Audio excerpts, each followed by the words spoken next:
3 ways you can leverage public speaking. What are your thoughts? Well, one of them is you take everyday business. We're constantly speaking to people, whether it's doing a presentation, whether it's just getting to know them, and how you present yourself to them.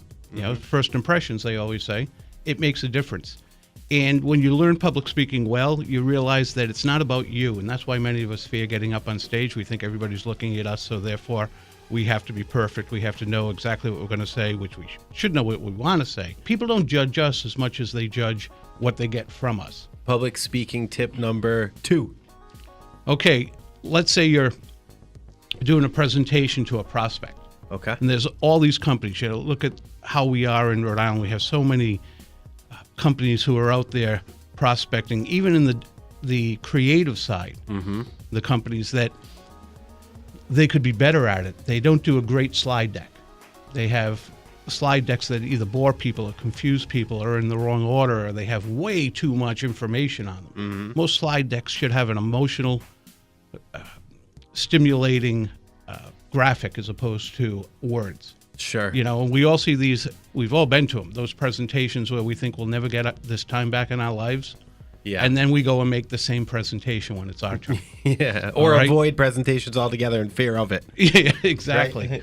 Right? So it's learning also how to make the things that support your presentation, whether it's props and how to use those correctly, or making a slide deck that works well for you as well. 3 is up on stage.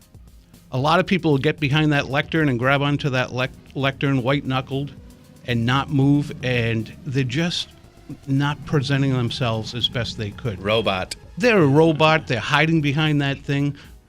If I had my way, I'd never see a lectern up on stage. I like the TED Talks because the of how TED they Talks, walk you around. get out there and you're intimate with the audience.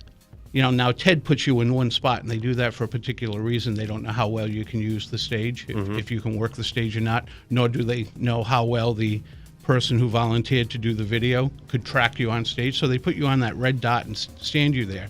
And you have a little bit of movement, but not much. But working the whole stage and learning to do that keeps people engaged. Think of a singer up on stage at a concert. He or she moves to one side of the stage and sings to that part of the audience, and then the center, and then to the other side of the stage and sings to that part of the audience. And they become intimate with each part of that arena. And that's what you want to do on stage as well. Bonus tip number 4, preparation. When people say, you know what, I'm just going to wing this, what that says to me is I have no respect for, or so little respect for this audience, that I won't even take time to prepare to deliver to them. Totally agree.